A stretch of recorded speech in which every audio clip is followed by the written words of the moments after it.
നമസ്കാരം, എല്ലാവർക്കും സതൻ മെനുവിൻ്റെ പുതിയ എപ്പിസോഡിലേക്ക് ഹൃദയം നിറഞ്ഞ സ്വാഗതം. ഞാൻ നീതു. ഇന്നും സതൻ മെനുവിൽ ഞാനൊരു വെറൈറ്റി ആയിട്ടുള്ള റെസിപ്പി ആയിട്ടാണ് വന്നിരിക്കുന്നത്. വെജ് ഓംലെറ്റ് ആണ് ഞാൻ ഇന്ന് സതൻ മെനുവിൽ ഉണ്ടാക്കാൻ പോകുന്നത്. അപ്പോൾ നമുക്ക് വേണമെങ്കിൽ മുട്ടയില്ലാത്ത ഓംലെറ്റ് എന്നൊക്കെ പറയാം, പക്ഷേ ഇതിന് ഓംലെറ്റ് എന്ന് വിളിക്കാൻ പറ്റില്ല, കാരണം ഓംലെറ്റ് മുട്ട കൊണ്ടാണ് ഉണ്ടാക്കുന്നത്. പക്ഷേ കേരളത്തിന് പുറത്തുള്ള മിക്ക വെജിറ്റേറിയൻ ഹോട്ടലിൽ നിങ്ങൾക്കിത് കാണാൻ പറ്റിയെന്ന് വരും. വെജ് ഓംലെറ്റ് എന്ന് പറഞ്ഞിട്ടാണ് അവർ ഇത് വിൽക്കുന്നത്. അപ്പോൾ ഞാനിത് ആദ്യമായിട്ട് കഴിച്ചത് മധുരയിൽ നിന്നാണ്.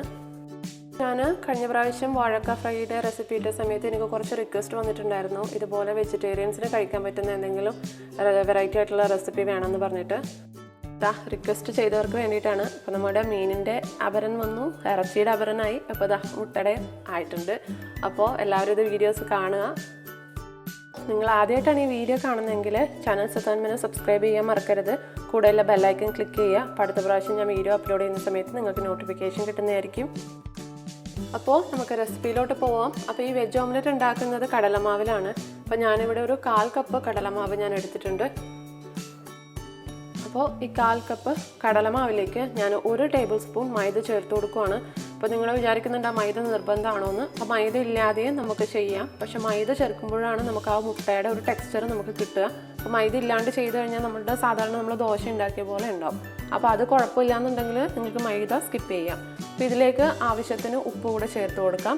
അതേപോലെ തന്നെ ഒരു 1/4 ടീസ്പൂൺ ബേക്കിംഗ് പൗഡർ ചേർത്ത് കൊടുക്കാം. അപ്പോൾ ബേക്കിംഗ് പൗഡറും മൈദയാണ് ആ മുട്ടയുടെ ആ ഒരു ടെക്സ്ചർ കൊടുക്കുന്നത്. അപ്പോൾ ടേസ്റ്റ് മുട്ടയുടെ അതേ ടേസ്റ്റ് ഉണ്ടാവുമെന്ന് ഞാൻ പറയുന്നില്ല, പക്ഷേ ആ ഓംലെറ്റിന് നമുക്കൊന്ന് റീപ്ലേസ് ചെയ്യാൻ പറ്റുന്ന ഒരു റെസിപ്പി ആയിരിക്കും ഇത്. ഇതിലേക്ക് നമ്മളിനി ആവശ്യത്തിന് വെള്ളം ഒഴിച്ചിട്ട് നന്നായിട്ടൊന്ന് മിക്സ് ചെയ്യണം. അപ്പോൾ ഇതിൻ്റെ ടെക്സ്ചർ എന്ന് പറയുന്നത് നമ്മുടെ മുട്ടയുടെ അതേ ടെക്സ്ചറിൽ വരുന്ന രീതിയിൽ നമ്മൾ വെള്ളം ഒഴിച്ചിട്ടൊന്ന് മിക്സ് ചെയ്ത് കൊടുക്കണം. അപ്പോൾ കുറച്ചായിട്ട് വെള്ളം ഒഴിച്ചിട്ട് ഇതൊന്ന് മിക്സ് ചെയ്ത് കൊടുക്കുക.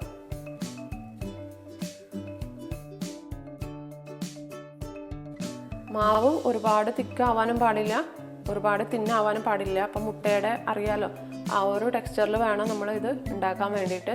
അപ്പോൾ ഇതാ നിങ്ങൾക്ക് അതിൻ്റെ തിക്നെസ് കാണാൻ പറ്റുന്നുണ്ടെന്ന് വിചാരിക്കുന്നു. അപ്പോൾ ഈ ഒരു തിക്നെസ്സിൽ വേണം നിങ്ങൾ മാവ് പ്രിപ്പയർ ചെയ്തെടുക്കാൻ വേണ്ടിയിട്ട്. അപ്പോൾ ഇനി ഇത് നന്നായിട്ടൊന്ന് ബീറ്റ് ചെയ്യണം. നമ്മൾ മുട്ട ഓംലെറ്റ് ഉണ്ടാക്കാൻ എടുക്കില്ലേ, അതേപോലെ തന്നെ നന്നായിട്ട് ബീറ്റ് ചെയ്യണം. നല്ല ഒരു 5 മിനിറ്റ് ഇതിങ്ങനെ ബീറ്റ് ചെയ്തോളൂ. നന്നായിട്ട് പതഞ്ഞ് വരണം നമ്മൾ ബീറ്റ് ചെയ്യുന്ന സമയത്ത്. ഇതാ കണ്ടില്ലേ, നല്ല പതഞ്ഞ് നന്നായിട്ട് മിക്സ് ചെയ്ത് കിട്ടണം നമ്മൾ. അപ്പോഴായിരിക്കും നമ്മൾ ആ ഓംലെറ്റിൻ്റെ ആ ഒരു ടെക്സ്ചറൊക്കെ കിട്ടുക. അപ്പോൾ ഇനി ഇതിലേക്ക് നമ്മൾ പച്ചമുളക് അരിഞ്ഞത് ചേർത്ത് കൊടുക്കാം. അപ്പോൾ ഞാനൊരു പച്ചമുളകിൻ്റെ പകുതി എടുത്തിട്ടുള്ളൂ. അപ്പോൾ അതേപോലെ തന്നെ ഒരു ചെറിയ സവാളയുടെ പകുതി ചെറുതായിട്ട് കൊത്തി അരിഞ്ഞിട്ട് ചേർത്ത് കൊടുത്തിട്ടുണ്ട്. ഇത് ഒരു വെജ് ഓംലെറ്റിനുള്ള ഒരു മെഷർമെൻറ്റാണ്. അപ്പോൾ നിങ്ങൾക്ക് എത്രയാണോ വേണ്ടത് അതിനനുസരിച്ചിട്ടൊന്ന് അഡ്ജസ്റ്റ് ചെയ്ത് കൊടുക്കുക. അപ്പോൾ ഇത് രണ്ടും കൂടെ ചേർത്തിട്ട് നന്നായിട്ടൊന്ന് ബീറ്റ് ചെയ്ത് കൊടുക്കുക, നന്നായിട്ട് മിക്സ് ചെയ്ത് കൊടുക്കുക. അപ്പോൾ അതാ കണ്ടില്ലേ, അപ്പോൾ മുട്ടേനെ പോലെ തന്നെ ഇരിക്കുന്നുണ്ടല്ലോ അല്ലേ. അപ്പോൾ ഇനി നമ്മൾക്കിത് ഓംലെറ്റ് ഉണ്ടാക്കിയെടുക്കാം. അതിന് വേണ്ടിയിട്ട് പാൻ ചൂടാക്കുക. പാനിലേക്ക് എണ്ണ ഒഴിച്ചു കൊടുക്കാം. അപ്പോൾ എണ്ണ കുറച്ചധികം ഒഴിച്ചു കൊടുക്കുക. അപ്പോഴായിരിക്കും നമുക്ക് ആ ഒരു നല്ലൊരു ടെക്സ്ചർ കിട്ടുക, കുറച്ച് സോഫ്റ്റായിട്ട് കിട്ടുക. ഇല്ലാന്നുണ്ടെങ്കിൽ അത് പൊട്ടിപ്പോകാനുള്ള ചാൻസ് ഉണ്ട്. അപ്പോൾ നമ്മൾ ഉണ്ടാക്കി വെച്ചിരിക്കുന്ന മാവ് നമ്മൾ പാനിലേക്ക് ഒഴിച്ചു കൊടുക്കുക.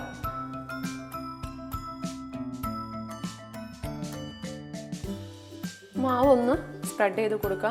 അപ്പോൾ നിങ്ങൾ മാവ് ഒഴിക്കുന്ന സമയത്ത് ശ്രദ്ധിക്കുക, ഒരുപാട് കട്ടിയിൽ ഒഴിച്ചു കൊടുക്കാതിരിക്കുക, ഇല്ലാന്നുണ്ടെങ്കിൽ അത് പൊട്ടിപ്പോകാനുള്ള ചാൻസ് ഉണ്ട്. അതുകൊണ്ട് കുറച്ച് തിന്നായിട്ട് ഒരു മീഡിയം ഇതിൽ തിക്നെസ്സിൽ ഒഴിച്ചു കൊടുക്കുക. ഇതിന് മുകളിലേക്കായിട്ട് കുരുമുളക് പൊടി വിതറി കൊടുക്കുക. അപ്പോൾ അതാ നമ്മളുടെ വെജ് ഓംലെറ്റിൻ്റെ ഒരു സൈഡ് വെന്തിട്ടുണ്ട്. ഇനി നമ്മളിതൊന്ന് തിരിച്ചിട്ടിട്ടൊന്ന് വേവിക്കണം. അപ്പോൾ നിങ്ങൾ ഫ്ലെയിമിൻ്റെ കാര്യത്തിൽ ഒരുപാട് ഹൈ ഫ്ലെയിമിൽ വെച്ച് കുക്ക് ചെയ്യരുത് കേട്ടോ, കാരണം ഇത് കടലമാവാണ്, അതൊന്നും വെന്ത് വരണം, ഉള്ളിലൊക്കെ വേവണം, ഇല്ലാന്നുണ്ടെങ്കിൽ അത് ടേസ്റ്റ് ഉണ്ടാവില്ല. അപ്പോൾ ഒരു ലോ ടു മീഡിയം ഫ്ലെയിമിൽ വെച്ചിട്ട് വേണം ഇതൊന്ന് കുക്ക് ചെയ്തെടുക്കാൻ വേണ്ടിയിട്ട്. അപ്പോൾ ഇതാ നമ്മളുടെ ഒരു സൈഡ് കുക്കായിട്ടുണ്ട്, ഞാനത് തിരിച്ചിട്ടിട്ടുണ്ട്. അപ്പോൾ ഇതാ 2 സൈഡും കുക്കായി വന്നിട്ടുണ്ട്. അപ്പോൾ നമ്മളുടെ ടേസ്റ്റി ആയിട്ടുള്ള വെജ് ഓംലെറ്റ് റെഡി ആയിട്ടുണ്ട്.